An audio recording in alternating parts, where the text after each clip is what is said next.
Hello students, how are you?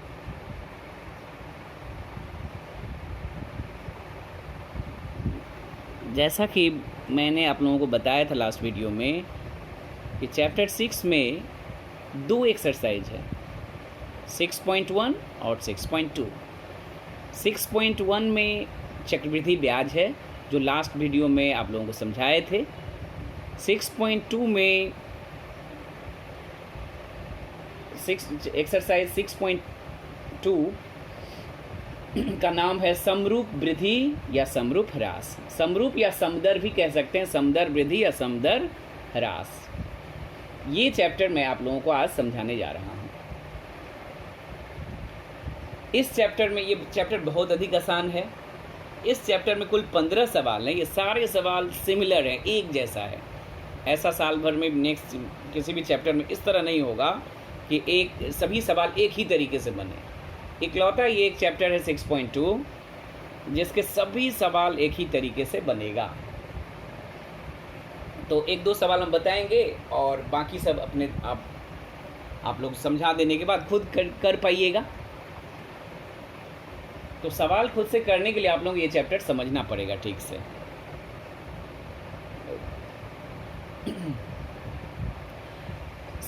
समरूप वृद्धि या समदर वृद्धि या ह्रास जो लिखा हुआ है, ये ऐसा इसलिए किया गया है कि प्रति वर्ष वृद्धि की दर समान होगा।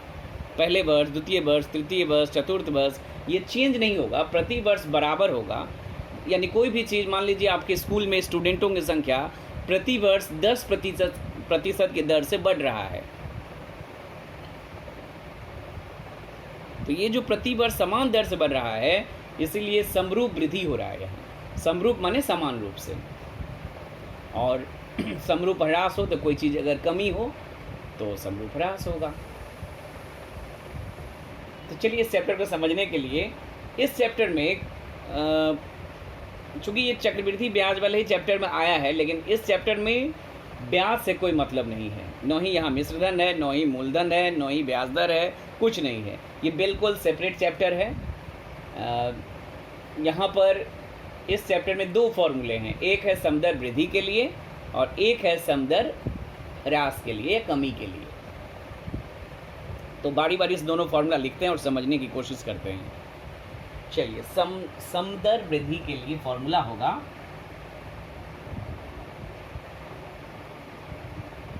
समदर वृद्धि के लिए, समदर वृद्धि के लिए क्या फॉर्मूला होगा, लिखते हैं formula. A equal to P into 1 plus R by 100 whole to the power n। ये फॉर्मूला देखते ही आप लोगों को याद आ गया होगा कि 6.1 एक्सरसाइज का सारा सवाल तो इसी फॉर्मूले से बनाए हैं। ये चक्रवृद्धि ब्याज का फॉर्मूला है, जहाँ A मिश्रधन होता है, P मूलधन होता है, R ब्याज दर होता है और N समय होता है। फॉर्मूला तो सेम है, लेकिन यहाँ पर नोटेशन जो यूज किया गया APRN, ये सब अलग अलग चीज़ें हैं। ये बिल्कुल ब्याज नहीं है, न ही मूलधन है। P क्या क्या है लिखते हैं, यहाँ पर समझने की कोशिश करते हैं। जहाँ A बराबर है, ध्यान से आप समझेंगे। अच्छा, P पहले लिखते हैं। P बराबर है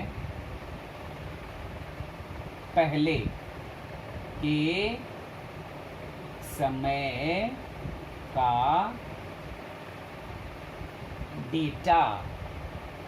A बराबर है, इसको समझा रहे हैं, इसका अर्थ क्या है, बाद के समय का डेटा।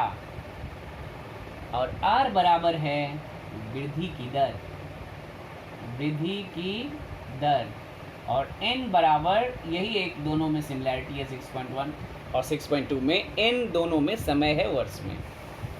देखिए, P बराबर हमने क्या लिखा, P बराबर लिखा पहले के समय का डेटा, और A बराबर लिखा बाद के समय का डेटा। तो डेटा कहने का अर्थ है हर सवाल में ये अलग अलग चीज़ होगा। कहीं गांव की जनसंख्या हो सकता है, कहीं किसी व्यक्ति का वजन हो सकता है, कहीं कुछ भी हो, किसी की ऊंचाई हो सकती है, किसी पर्वतमाला की ऊंचाई, कुछ भी चीज़ एग्जाम्पल के तौर पर लिया जा सकता है। तो जो जिस सवाल में होगा, मान लीजिए गांव की जनसंख्या वाला सवाल है, तो आप पी लिखोगे गांव की जनसंख्या। पहले के समय कहने के क्या अर्थ है, हर सवाल में 2 समय मेंशन होगा। एक समय का मान दिया गया होगा और दूसरे समय के लिए मान पूछा गया होगा। जो समय दोनों में तुलना करके देखेंगे, जो समय पहले आता है उसके डेटा को जो भी मान उसके लिए होगा उसको पी माना जाएगा, और जो समय बाद में आता है उसको ए माना जाएगा। अब ये बाद और पहले, इसको और क्लियर तरीके से हम बताएंगे फॉर्मूला लिखने के बाद या फॉर्मूला समझने के बाद। ए और पी को हम क्लियर करेंगे। और अच्छा चलिए, ये तो हो गया समरूप वृद्धि के लिए। वृद्धि की दर सवाल में दिया गया होगा। समय जो भी वर्ष, यहाँ 2 वर्ष या 3 वर्ष, आप जानते हो इस चैप्टर में समय केवल 2 वर्ष होगा या 3 वर्ष होगा। नेक्स्ट एक फॉर्मूला और है, ये तो वृद्धि के लिए हो गया। अब नेक्स्ट हम लोग लिखते हैं सम दर ह्रास या कमी के लिए क्या फॉर्मूला होगा। ये 2 फॉर्मूला जो बच्चे याद रखेगा, इस चैप्टर का सभी सवाल वो बना पाएगा। फॉर्मूला होगा A equal to P into 1 minus R/100 whole to the power n। आप गौर करके देखेंगे दोनों फॉर्मूला में क्या अंतर है। केवल ब्रैकेट के अंदर यहाँ प्लस है और यहाँ माइनस। वृद्धि होगा तो प्लस वाला फॉर्मूला यूज करिएगा, अगर ह्रास या कमी होगा सवाल में तो माइनस वाला यूज करिएगा। ये वृद्धि होगा या ह्रास होगा, ये सवाल में मेंशन होगा। सवाल पढ़ करके पता चल जाएगा कि प्लस वाला फॉर्मूला यूज होगा या माइनस वाला। कमी की चर्चा होगा तो माइनस वाला यूज करेंगे, और वृद्धि की चर्चा होगा तो प्लस वाला करेंगे। यहाँ भी नोटेशन सेम है। ए मीन्स अलग से हम नहीं लिख रहे हैं। ए मीन्स पहले, सॉरी, पी मीन्स पहले के समय का डेटा, ए मीन्स बाद के समय का डेटा।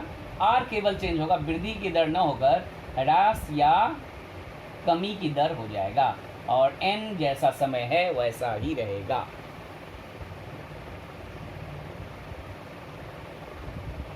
अब हम आप लोगों को समझाते हैं हर सवाल में, इस सवाल में मेन जो पॉइंट है इस एक्सरसाइज में समझने के लिए जो सबसे इम्पोर्टेंट पॉइंट है वो है ए और पी को पहचानना। किसी सवाल में पी दिया गया होगा, ए निकालना होगा। किसी सवाल में ए दिया गया होगा, पी निकालना होगा। ये कहीं क्लियर करके नहीं लिखा रहेगा कि अब पी का मान निर्णय कीजिए या ए का मान निर्णय कीजिए। ये सवाल पढ़ के आपको खुद पहचानना होगा कि ए दिया गया है या पी दिया गया है। ए और पी में से हर सवाल में, इसमें कुल 15 सवाल है, 15 के 15 सवाल में ही या तो ए निकालना है नहीं तो पी निकालना है। आर और एन किसी सवाल में निकालना नहीं है। इस 6.2 एक्सरसाइज में केवल ए और पी निकालना है। हर सवाल में ए और पी में से एक का मान दिया गया होगा और दूसरा का मान पूछा गया होगा। अगर आप सही से ए और पी को नहीं पहचान पाओगे तो सवाल गलत हो जाएगा। मान लीजिए पी का मान दिया गया है और आप उसको ए मान लोगे, ए की जगह बैठा दोगे तो मान गलत आ जाएगा। उसी तरह ए का मान दिया गया होगा और पी की जगह बैठा देंगे गलती से तो सवाल गलत हो जाएगा, आंसर नहीं आएगा। तो ए और पी को कैसे पहचाने, इस सवाल का सबसे इम्पोर्टेंट पॉइंट यही है। इसको मैं आपको ठीक से समझाने जा रहा हूँ, आप समझने की कोशिश कीजिएगा। ए क्या है, पी क्या है, करेक्ट।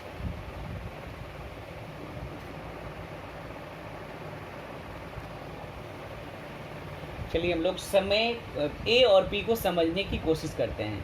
यहाँ पर बोर्ड में मैंने 3 बॉक्स बनाया है, ध्यान से देखिए आप लोग। उसमें क्या लिखा हुआ है, पहले बॉक्स में लिखा है 2 वर्ष पूर्व, दूसरे बॉक्स में लिखा है वर्तमान, और तीसरे बॉक्स में लिखा है 2 वर्ष बाद। हमने 2 का उदाहरण लिया है। सवाल में, किसी सवाल में 2 है, किसी सवाल में 3 है। 2 या 3 कुछ भी हो सकता है, 2 होगा या 3 होगा। तो इसको समझने के लिए हर सवाल में इन्हीं 3 समय में से कोई 2 समय की चर्चा होगा। ध्यान दें, ध्यान से इस पॉइंट को समझने की कोशिश करिए आप लोग। इसको नहीं समझ पाने से एक भी सवाल आप लोगों से सही से नहीं बन पाएगा। ध्यान से समझिए।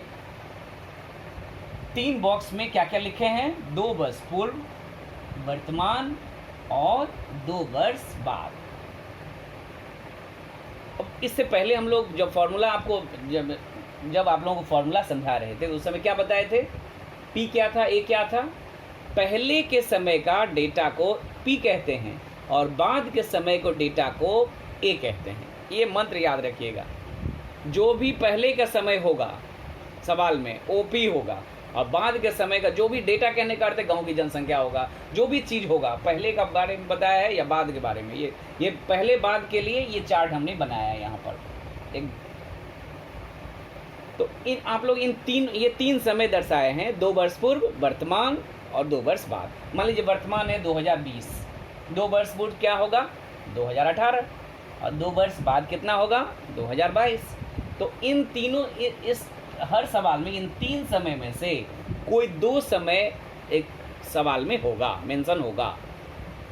तो आपको पहचानना है कौन समय पहले है कौन समय बाद। मान लीजिए ये दोनों सवाल में है, 2 वर्ष पूर्व, तीनों नहीं रहेगा एक साथ, कोई 2 ही होगा। मान लेते हैं एक सवाल में 2 वर्ष पूर्व है और वर्तमान है। अब मुझे आप बताइए 2 वर्ष पूर्व और वर्तमान को तुलना करेंगे, इसको आप भूल जाएंगे, जो सवाल में रहेगा उन्हीं दोनों समय में आपस में तुलना करेंगे। अब आप मुझे बताएंगे कि 2 वर्ष पूर्व और वर्तमान, इन दोनों समय में कौन समय पहले आता है कौन समय बाद में आता है। वर्तमान बाद में आता है कि 2 वर्ष पूर्व बाद में आता है। तो जाहिर सी बात है 2 वर्ष पूर्व जो बीत चुका है वो पहले आता है समय, और वर्तमान बाद में आता है। तो अगर ये दोनों सवाल लेकर ये दोनों समय लेकर के कोई सवाल हो तो इन दोनों में पहले कौन आता है 2 वर्ष पूर्व। तो इस 2 वर्ष पूर्व के डेटा को हम लोग मानेंगे P, और वर्तमान को मानेंगे, चूंकि इसके बाद आता है ये समय, इसको मानेंगे A।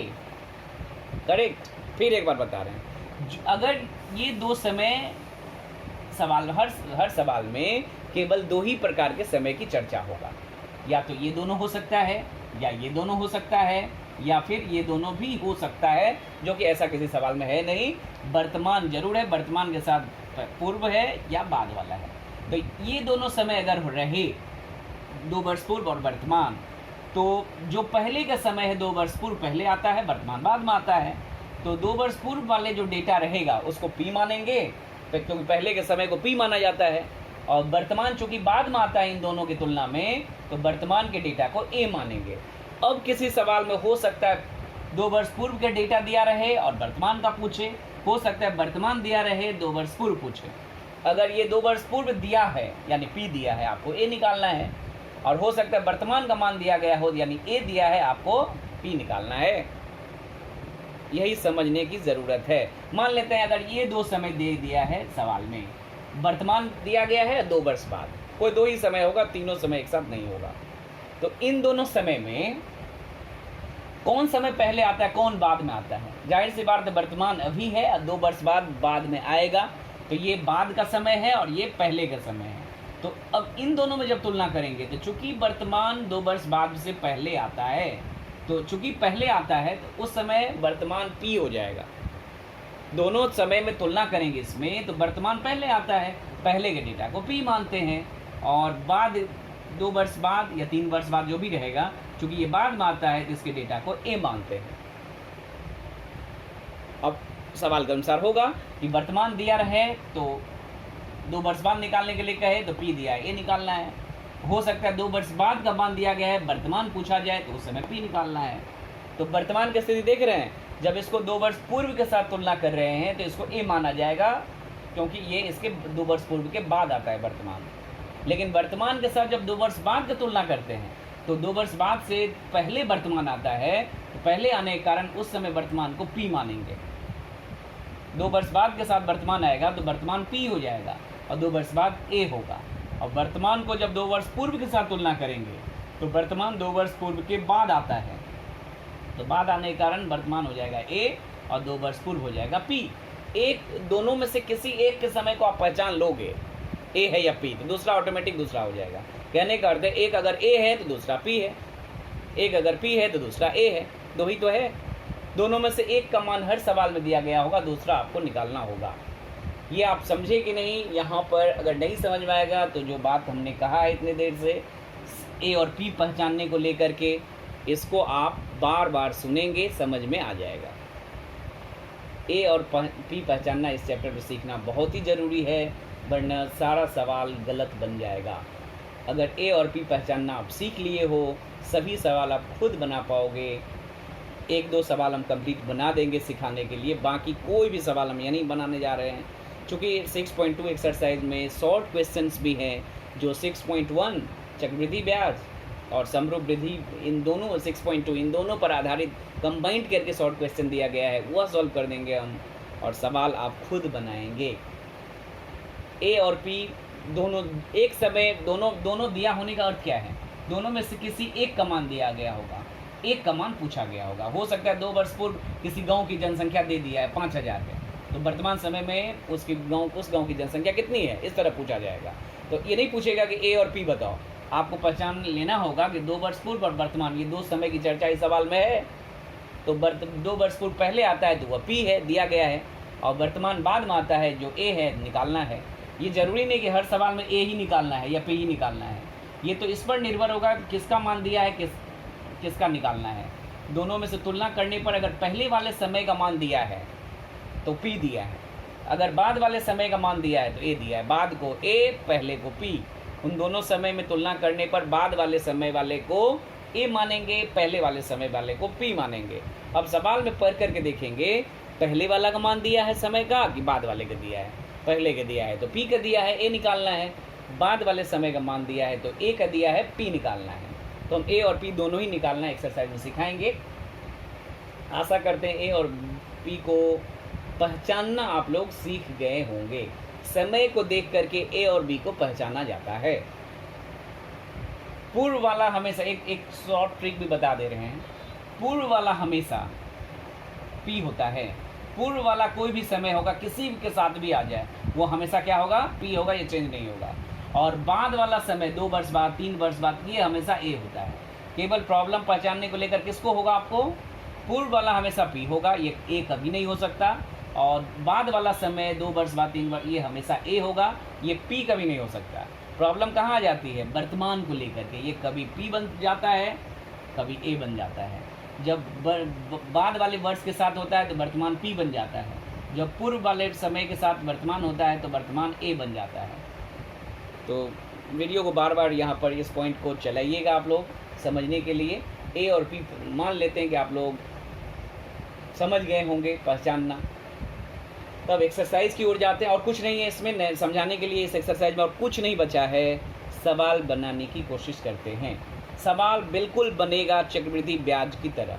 वहाँ पर आर और एन ये सब भी निकाल लेते हैं, यहाँ पर केवल ए और पी निकालना है। या तो लेफ्ट साइड निकालना है, ना राइट साइड निकालना है। आर और एन किसी भी सवाल में नहीं निकालना है।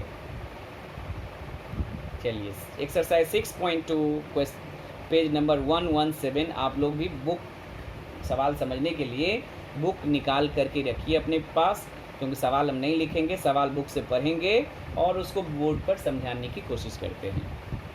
तो क्वेश्चन नंबर 1, पहलगांव गांव की वर्तमान जनसंख्या 10,000 है। फिर से पढ़ रहे हैं,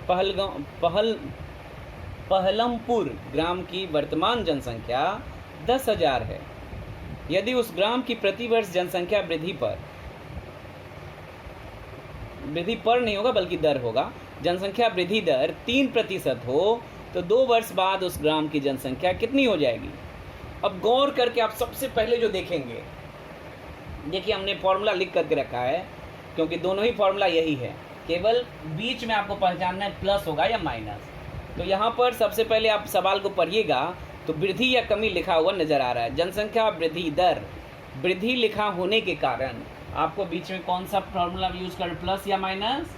चूंकि ये वृद्धि है इसीलिए बीच में होगा प्लस होगा ये।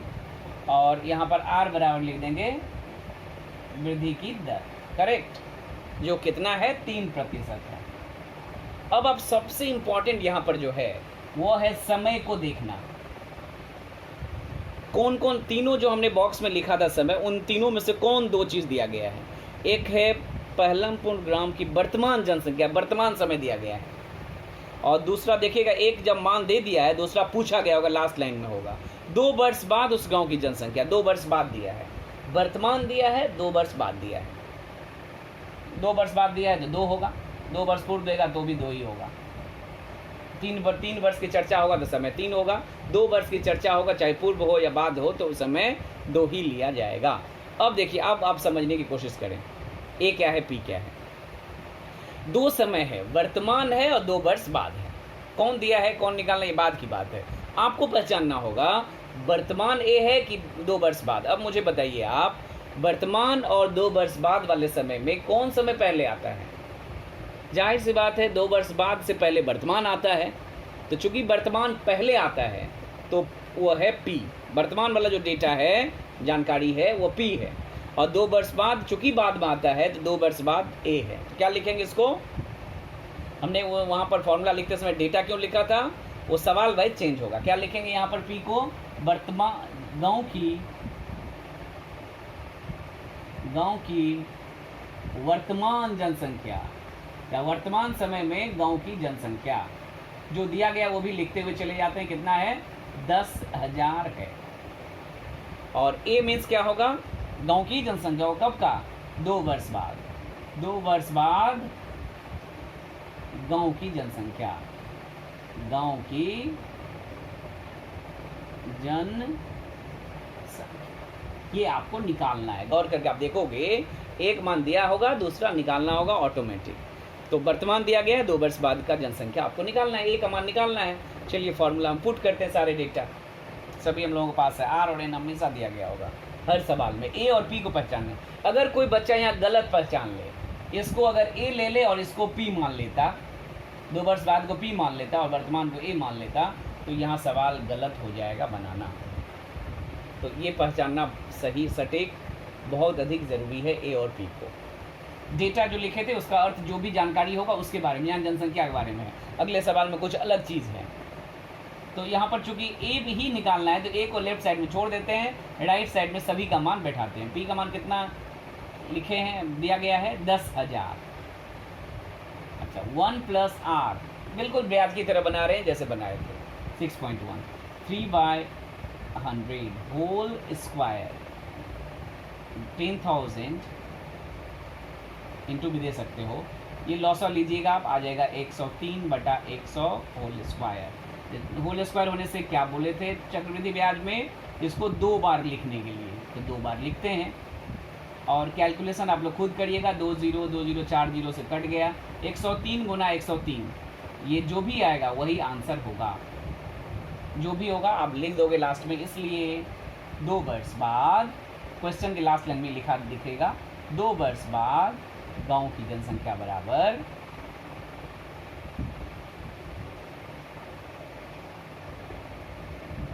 जो भी आएगा वो आंसर हो जाएगा। तो बहुत ही सहज है। इतना कर देने पर 5 नंबर दिया जाएगा। इस एक्सरसाइज के कोई भी सवाल आ सकता है, सभी 5 नंबर में ही आएगा।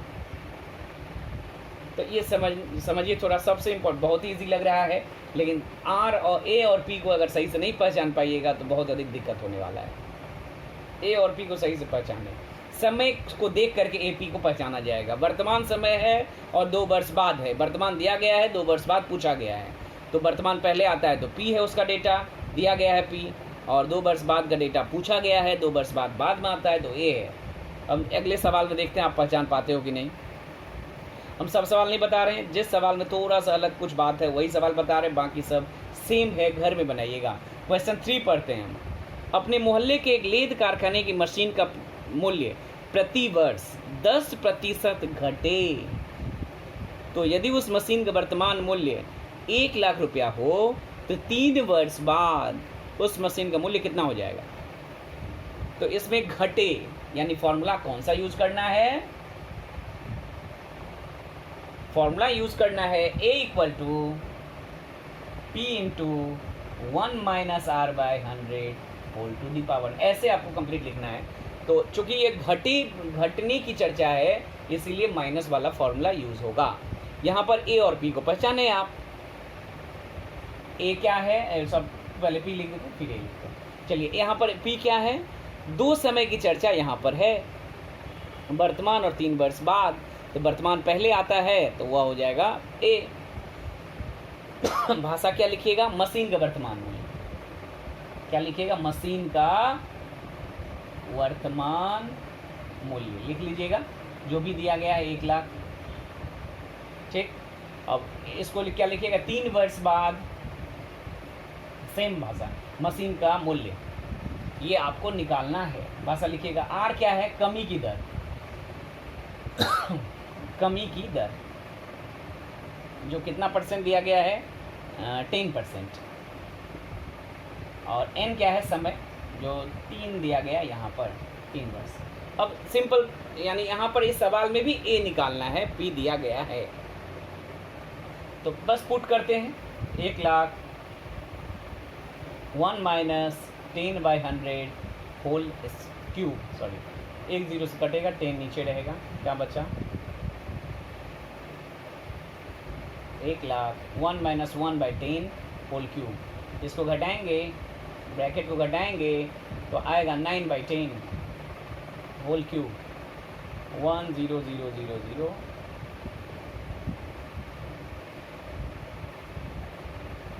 कितने 0? 5 0 5 इंटू 3 बार, चूँकि ये क्यूब है तो 9/10 9/10 9/10।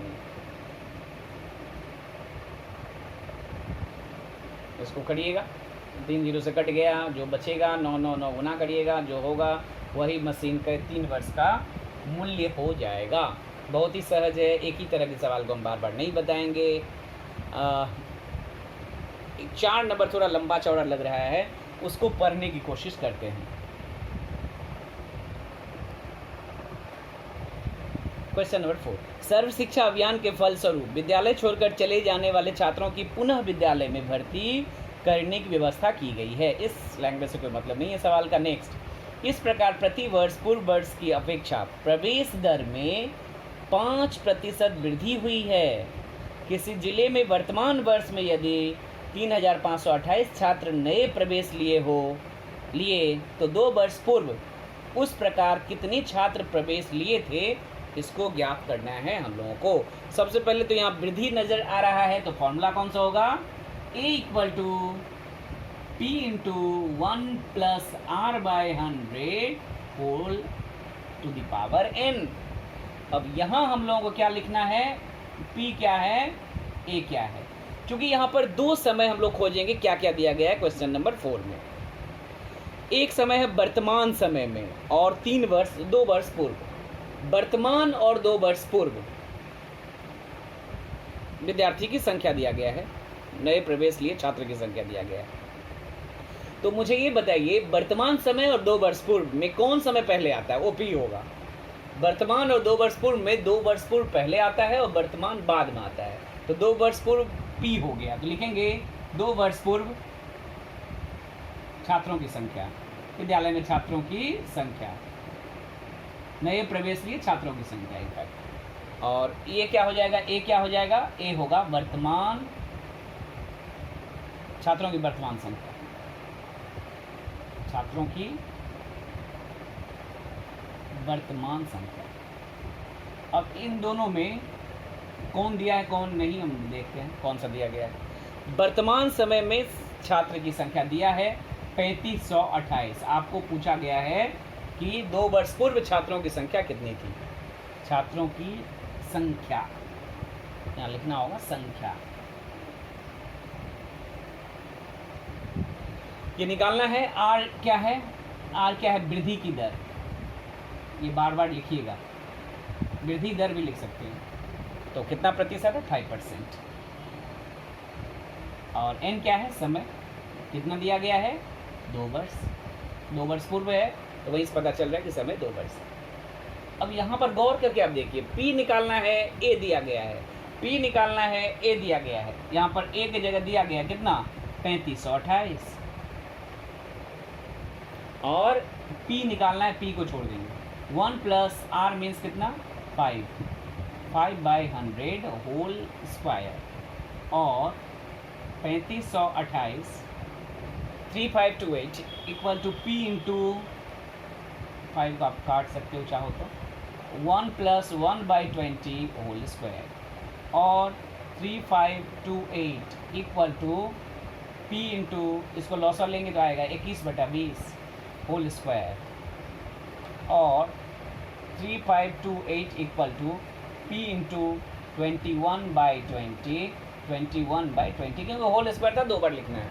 अब यहाँ से आप ये स्टेप थोड़ा गौर करिएगा P निकालते समय। जब P निकालेंगे तो P के साथ कुछ इंटू में रहेगा, इन सभी को इस तरफ भेजेंगे। जो उल्टे तरफ है 35 और 28 उसको रखेंगे, और P का जो भी साथी है वो दूसरे तरफ भेजा जाएगा तो उलट जाएगा। जो जो ऊपर में है वो नीचे चला जाएगा, जो जो नीचे है वह ऊपर चला जाएगा। तो 20 दोनों नीचे है ऊपर गया, और 21 दोनों ऊपर है दोनों नीचे गया। इसको आप सही से काट लोगे, जो आएगा वही आंसर हो जाएगा।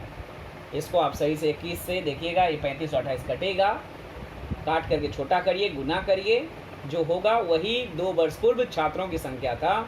और ये पॉइंट में नहीं आ सकता, पूर्ण संख्या ही आना होगा, क्योंकि ये छात्रों की संख्या है, छात्रों की संख्या दशमलव में नहीं हो सकता है। तो सही से कैलकुलेशन करिएगा, आ जाएगा। फिर एक बार समझा दे रहे P कैसे निकालना है। 2 वर्ष पूर्व और वर्तमान, इन दोनों समय में तुलना करना होगा, पहचानना होगा पहले A और P कौन है। 2 वर्ष पूर्व का समय पहले आता है, वर्तमान का समय बाद में आता है। तो 2 वर्ष पूर्व वाले जो डेटा है वह P है, वर्तमान वाला जो है वह A है। वर्तमान का दिया हुआ है, R और N बैठा दी, फॉर्मूला A की जगह A दिया गया है, P निकालना है। इस बार सब कैलकुलेशन करने के बाद जब इसको होल स्क्वायर को 2 बार लिखेंगे, P बराबर जब लिखेंगे तो अपोजिट साइड में जो है उतार लेंगे, और P के साइड में जो है वो उलट जाएगा, उसके साथ चला जाएगा। आप स्टेप बाय स्टेप भी कर सकते हो या डायरेक्ट भी लिख सकते हो। काटने पर जो होगा वही P का मान होगा, वही 2 लिख देंगे। इसलिए अवेस्ट छात्रों की संख्या या 2 वर्ष पूर्व छात्रों की संख्या लिख दीजिएगा। अब हम सभी सवाल एक ही तरह का पढ़िएगा और करिएगा। एक सवाल में थोड़ा करेक्शन करने की ज़रूरत है, उसको पढ़ूँ, वो है क्वेश्चन नंबर 9। पढ़ते हैं। शोभन बाबू का वजन 80 किलोग्राम है। वजन कम करने के लिए वे नियमित चलना शुरू किए। वे तय किए कि प्रति वर्ष पूर्व वर्ष के वजन की अपेक्षा 10% वजन कम करेंगे। 3 वर्ष पहले शोभन बाबू का वजन कितना था? चूँकि अब आंसर, चूँकि शोभन बाबू का भी उम्र कुछ वजन नहीं, उम्र वर्तमान नहीं लिखा है, आप वर्तमान ऐड कर लोगे। शोभन बाबू का वजन 80 किलोग्राम है। इससे समझ में आता है कि शोभन बाबू का वर्तमान वजन 80 kg है, अभी का वजन 80 kg है। ठीक है, एक्सरसाइज करके वो अपना वजन कम कर रहे हैं। तो 3 वर्ष पहले वज़न ज़रूर ज़्यादा होगा। तो आंसर आप देखोगे तो 80 से कम आंसर है। तो आप पहले को काट, अगर बुक का आंसर मिलाना है तो 3 वर्ष पहले को काट करके 3 वर्ष बाद करना होगा। तो देखिएगा बुक में जो आंसर आ जाएगा, क्योंकि 80 से कम होने के लिए आपको बाद के समय जाना होगा। वर्तमान 3 वर्ष बाद उनका वज़न और कम होते होते होते कम हो जाएगा बहुत सारा। 3 वर्ष पहले वो 80 से अधिक हुआ करते थे, कम होकर के 80 पर लाए हैं। तो यहाँ पर बुक का आंसर मिलाने के लिए बाद लिखना होगा। अगर आप क्वेश्चन बुक का ही लेकर करेंगे तो आंसर 80 से अधिक आएगा, 80 से कम बाद वाले समय में आएगा। यानी पहले को काट कर बात कर लेंगे तो बुक का आंसर मिल जाएगा। करेक्ट, और कुछ नहीं है, सेम तरीका है। कम करेंगे तो माइनस वाला फॉर्मूला यूज़ कर देख लीजिएगा। और थोड़ा एक करेक्शन मुझे करवाना है, बाकी सब सवाल सेम है, हम नहीं बता रहे हैं। और मुझे एक करेक्शन करवाना है, क्वेश्चन नंबर 13 को पढ़ते हैं। वकुलतला ग्राम पंचायत, ये सवाल शायद सबसे अधिक जो बच्चों को दिक्कत देता है वो है क्वेश्चन नंबर 13। इसको ठीक से समझ लें, 9 भी बनाएंगे लेकिन समझ लेंगे तो आप बना पाओगे। वकुलतला ग्राम पंचायत समिति में जिन परिवारों में बिजली की सुविधा नहीं है उनमें विद्युत पहुंचाने की योजना बनी है। ये प्राय आप गाँव में भी देखते होंगे, जिनके घरों में बिजली नहीं है, इलेक्ट्रिक नहीं है, उनको दिया जाता है। ठीक, तो इस ग्राम में, जिस गांव की चर्चा है इस सवाल में, इस ग्राम में 1200 परिवारों में बिजली की सुविधा नहीं है। उस गांव में फिलहाल या वर्तमान समय में 1200 ऐसे परिवार हैं जिनके घरों में बिजली नहीं है, इलेक्ट्रिक नहीं है। प्रति वर्ष यदि पूर्व वर्ष की तुलना में 75% अधिक परिवारों में विद्युत पहुंचाने की व्यवस्था की जाए। प्रति वर्ष कितना परसेंट विद्युत पहुंचाया जा रहा है? 75%। तो 2 वर्ष बाद वकुलतला ग्राम में विद्युत होने वाले नहीं, इसको थोड़ा करेक्शन करेंगे आप। 2 वर्ष बाद वकुलतला ग्राम में विद्युत विहीन परिवारों की संख्या कितनी होगी? आपको करना है 2 वर्ष बाद वकुलतला ग्राम में विद्युत विहीन परिवारों की संख्या कितनी होगी। यानी अभी तो 1200 ऐसे परिवार है जो बिजली नहीं है, तो आपको पता लगाना है 2 वर्ष बाद उस गांव में कितने गांव बच गए जिनके पास इलेक्ट्रिक नहीं है। उसको कहेंगे विद्युत विहीन परिवारों की संख्या कितनी है। तो चूंकि यहाँ पर प्रति वर्ष विद्युत विहीन परिवारों की संख्या में कमी हो रहा है, इस साल जितना विद्युत विहीन 1200 था, तो अगले साल और कम हो जाएगा, अगले साल और कम हो जाएगा। यानी विद्युत विहीन परिवारों की संख्या में कमी हो रहा है कि वृद्धि हो रहा है? Common sense. तो चूंकि बिजली दिया जा रहा है, इलेक्ट्रिक दिया जा रहा है घरों में जिनके पास नहीं थे, तो विद्युत विहीन परिवारों की संख्या कम हो रहा है। तो विद्युत विहीन परिवारों की संख्या कम हो रहा है, यहाँ फॉर्मूला क्या होगा use? 1 minus R/100 whole to the power n। और R इक्वल टू यहाँ 75 है, और 1200 क्या है? वर्तमान है, और आपसे पूछा है 2 साल बाद। 2 साल बाद जो पूछा है वह A है, यानी A पूछा है आपसे, और वर्तमान यहाँ पर P है 1200, P बराबर 1200, A पूछा है, R equal to 75%, N equal to 2 years. बैठा करके कैलकुलेशन करिएगा, बुक का आंसर जो भी है वो मिल जाएगा। चलिए, इस तरह आप और 14-15 बताने की ज़रूरत नहीं है, 1 से लेकर 15 तक सवाल आप करेंगे, क्योंकि बाकी सभी सवाल एक ही तरीके का है। अब हम लोग आते हैं क्वेश्चन नंबर 16 ऑब्जेक्टिव, जो आप ध्यान देंगे ये शॉर्ट क्वेश्चन 16 और 17 जो भी बताने जा रहे हैं, समझाने जा रहे हैं, वे एक्सरसाइज 6.1 चक्रवृद्धि ब्याज, और आज जो समझाए हैं एक्सरसाइज 6.2 समरूप वृद्धि, ये दोनों को कंबाइंड करके है। तो आप चक्रवृद्धि ब्याज के बारे में भी थोड़ा रिकॉल करने की कोशिश करें। तो स्टार्ट करते हैं क्वेश्चन नंबर 16। क्वेश्चन 16 में आप जानते हो 3 प्रकार का 1 मार्क क्वेश्चन है। एक है पहला MCQ, इसके बाद है ट्रू फॉल्स, और फिर फिल इन द ब्लैंक। तो करते हैं MCQ क्वेश्चन नंबर 16 का A का 1 पढ़ते हैं। चक्रवृद्धि ब्याज के क्षेत्र में प्रति वर्ष वार्षिक चक्रवृद्धि ब्याज दर की दर क्या हो सकता है? आप कई सवाल में पढ़े हो 6.1 में कि हर साल ब्याज दर एक ही रहे, लेकिन कुछ सवाल में आप पढ़े हो कि पहला वर्ष 7% है, दूसरे वर्ष 6% है। इस तरह के भी सवाल आप बनाए हैं। तो ब्याज दर चेंज भी हो सकता है हर साल। बैंक में भी ऐसा ही होता है, इस साल 6% दे रहा है, अगले साल 5% कर देगा, फिर कभी बढ़ाना होगा 7% कर देगा, कम अधिक होना संभव है। तो आप ऑप्शन इसका लिखोगे समान भी हो सकता है या असमान भी हो सकता है। तो 1 का C नंबर सही है, C is the correct answer. Next number 2, चक्रवृद्धि ब्याज के क्षेत्र में प्रति वर्ष मूलधन समान होता है, प्रति वर्ष मूलधन बदलता है, और प्रति वर्ष मूलधन समान हो सकता है अथवा बदल सकता है? नहीं, चक्रवृद्धि ब्याज के क्षेत्र में प्रति वर्ष मूलधन बदलता है, क्योंकि प्रति वर्ष का ब्याज उसमें ऐड होते जाता है। तो option B is the correct option, option B is correct. Next number 3, ये दोनों ही ब्याज से था, अब समरूप वृद्धि से। एक गांव की जनसंख्या P एवं प्रति वर्ष जनसंख्या वृद्धि दर 2R%, R नहीं 2R%, तो n वर्ष बाद जनसंख्या हो जाएगी। यानी ए जो फॉर्मूला होगा वो क्या हो जाएगा? अगर R की जगह 2R बैठा दें, तो R की जगह अगर 2R बैठा दें तो P इंटू 1 प्लस मान A इक्वल टू R की जगह क्या बैठा है? 2R, 100 whole to the power n। 2 से 2 ये कट जाएगा कितना? तो P इंटू 1 प्लस R/50 आ गया, 2 और 100 काटने पर। तो ऑप्शन बी इज करेक्ट, इसका क्या है? बी करेक्ट हो गया। नंबर 4, एक मशीन का मूल्य 2p रुपया है एवं प्रति वर्ष मशीन का मूल्य 2R% कम हो रहा है, तो 2n वर्ष बाद कितना होगा? सेम इसी तरह बनाएंगे नंबर 3 की तरह। अच्छा, यहाँ पर p की जगह क्या दिया गया? 2p, मूलधन 2p है, मूलधन नहीं, वर्तमान मूल्य 2p है, मूलधन नहीं बोलेंगे। प्रति वर्ष मशीन का मूल्य कम हो रहा है, यानी माइनस वाला फॉर्मूला है, और दर क्या है? 2R%, 2R/100 whole to the power n भी नहीं है बल्कि 2n है, तो ये 2 से कर देंगे 50, तो आंसर हो जाएगा 2p इंटू 1 माइनस, क्या हो जाएगा answer? 2p into 1 minus R/50 whole to the power 2n। ये कहाँ है खोजिए आप? ये मुझे मिल रहा है D में, D is the correct answer, इसका आंसर है D। नेक्स्ट नंबर 5, कोई व्यक्ति किसी बैंक में 100 रुपया जमा रख कर, 100 रुपया आप जमा रखे, 2 वर्ष बाद अब जब लेने जाएंगे तो चक्रवृद्धि मिश्रधन देता है जनरली, 121 रुपया आपको दिया, तो ब्याज दर कितना है? दर निकालना है। तो कुछ नहीं, आप कितना रखे थे? 100, तो 100 P हो गया कितना? 100, आपको मिला कितना? 121, तो A हो गया 121। तो a इक्वल टू फॉर्मूला हम पुट कर देते हैं, आंसर आ जाएगा 1 + r/100 whole to the power n। a का मान है 121 और p का मान है 100। 1 + r/100 whole to the power n। r निकालना है हम लोगों को, अच्छा सॉरी n नहीं, बल्कि ये फार्मूला n ठीक है। यहाँ 2 वर्ष है, 2 वर्ष बाद दिया गया है।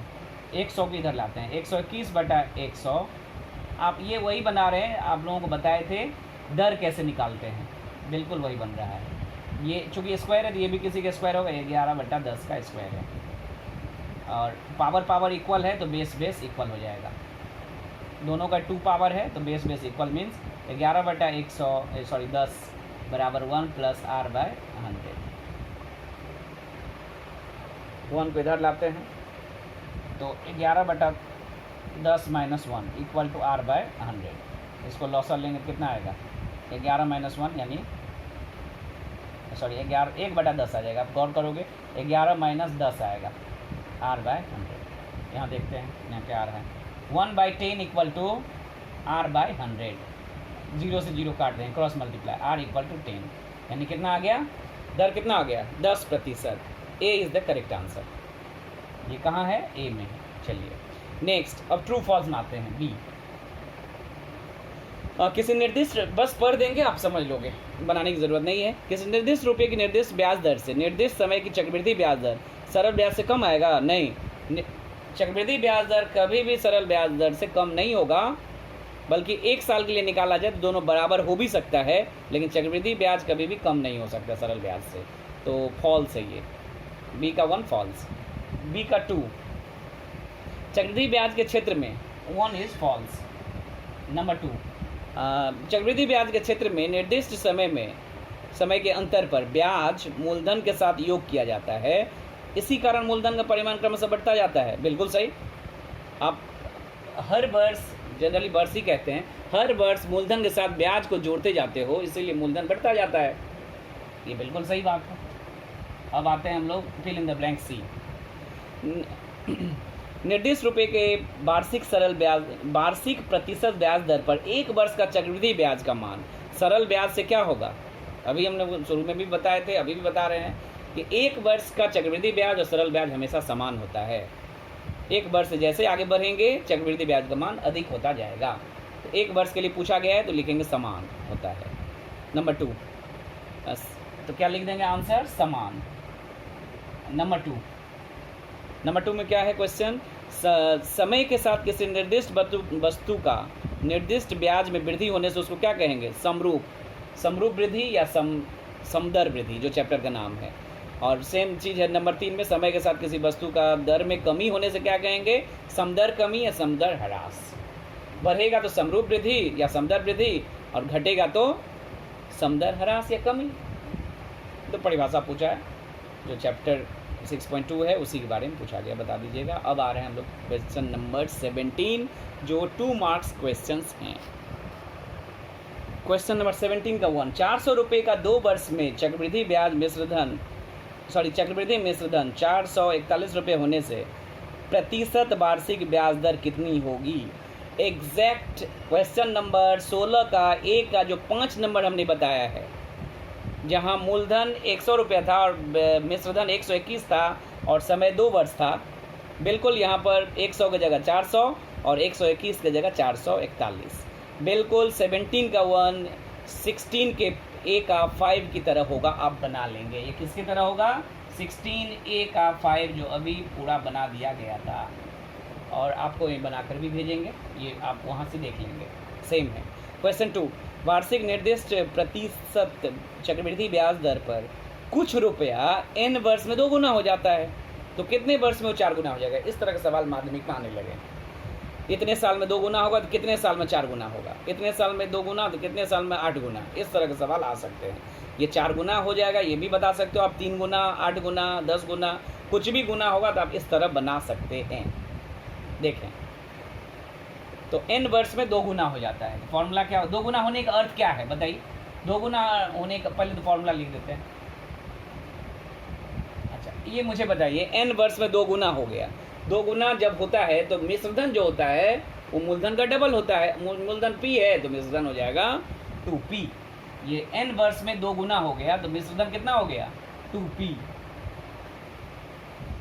इसी को कहते हैं 2 गुना होना। मिश्र धन 2p हो जाने को 2 गुना कहते हैं। p और p कैंसिल आउट होगा।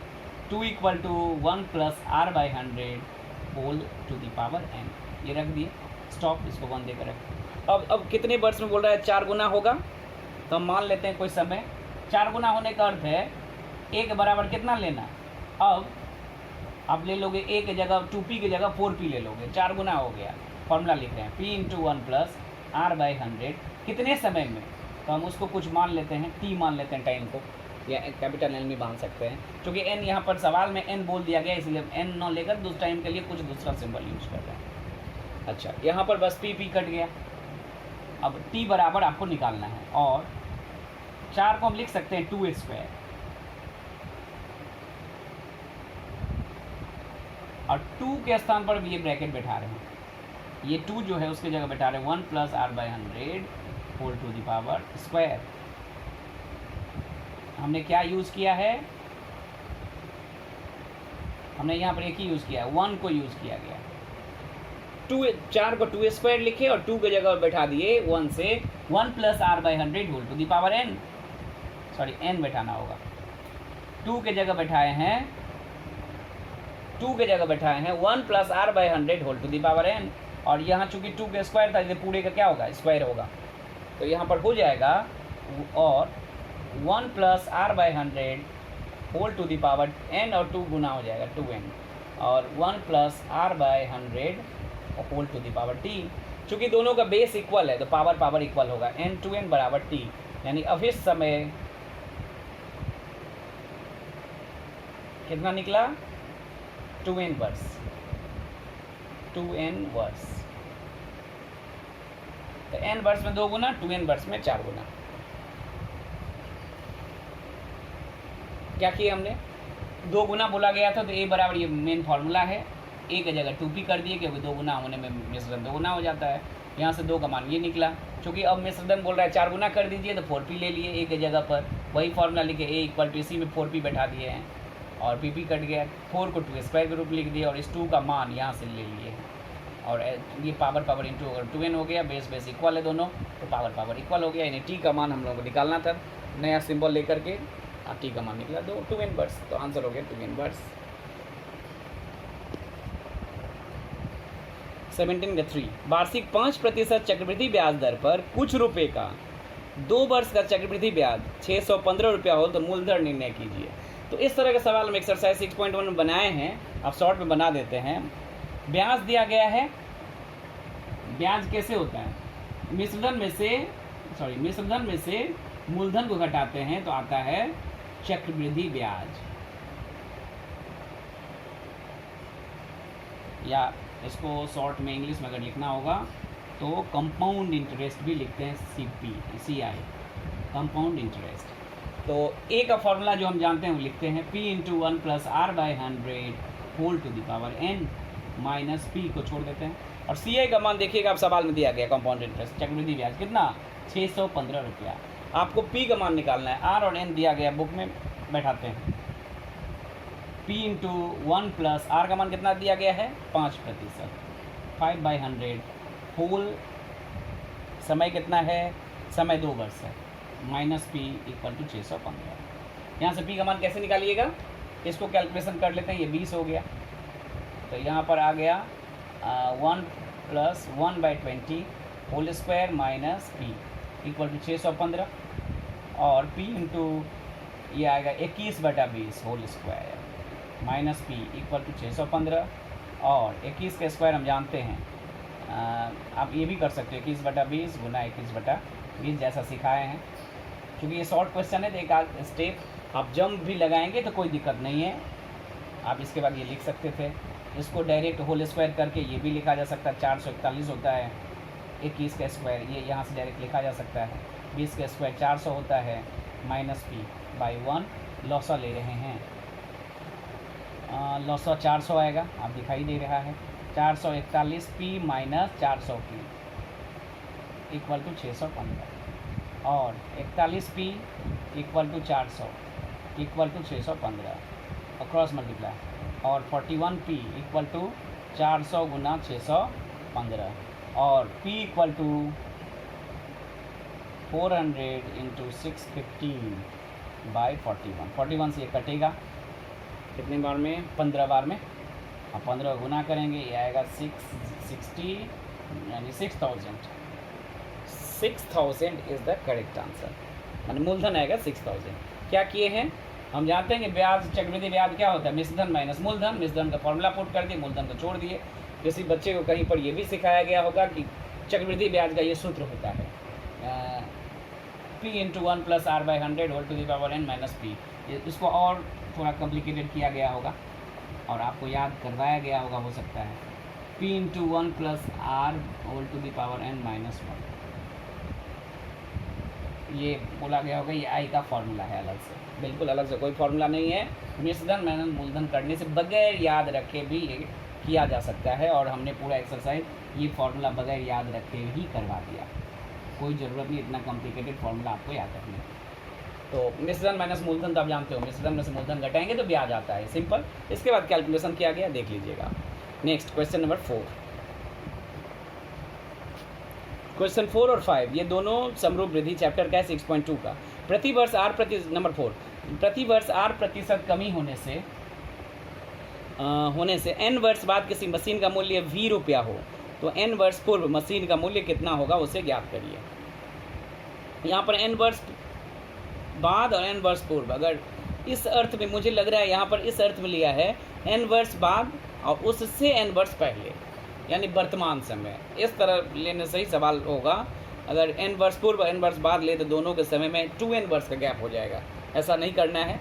तो चलिए, बोला गया है n वर्ष बाद, फॉर्मूला हम जानते हैं a equal to P into 1 plus R by 100 whole to the power n। तो यहाँ a और p क्या है, बाद वाले समय का n वर्ष बाद का मान दिया गया है, यानी a का मान दिया गया है। a होगा बाद वाला समय, तो उसका मान v है, a का जगह क्या है v, और p का मान हम लोगों को निकालना है, n वर्ष पूर्व का निकालना है, तो 1 प्लस R बाई 100। p का मान निकालना है, r और n का मान नहीं पता। p इक्वल टू, ये कहाँ चला जाएगा, v के नीचे, यहाँ भी छोड़ सकते हो आप, या कोई चाहे तो आप जानते हो किसी का पावर ऊपर ले जाने से माइनस हो जाता है। ये पूरा का पूरा ब्रैकेट अगर ऊपर चला आया तो n का मान जो प्लस में है, पावर जो n प्लस n है वो हो जाएगा माइनस n। कोई यहाँ पर भी छोड़ रहा है, फुल मार्क्स। और 5 भी वही है, पढ़िएगा, क्योंकि यहाँ प्लस नहीं होगा। 4 नंबर में पढ़ने से R% कमी बता रहा है, कमी में प्लस नहीं बल्कि माइनस होगा। यहाँ पूरे सवाल नंबर 4 में R% की कमी हो रहा है, इसलिए यहाँ प्लस नहीं बल्कि माइनस होगा। उसी बिल्कुल सेम है 17 का 5 नंबर, आप ट्राई करेंगे इसको देख करके, 4 को देख करके। तो इस तरह से एक्सरसाइज 6.2 शेष हो रहा है। आप आशा करते हैं समझ में आया होगा, और जो सवाल छोड़ा गया आप ट्राई करिएगा, आपसे सभी सवाल बन जाएगा। किसी बच्चे को इसके बाद हम सवाल बना करके भी भेजेंगे, लेकिन मैक्सिमम सवाल होमवर्क ही होगा इस एक्सरसाइज में। तो आशा करते हैं आप लोगों को समझ में आया होगा, और कोशिश करिए आप लोग, जहाँ जिसको दिक्कत हो मुझसे पूछिएगा। Thank you.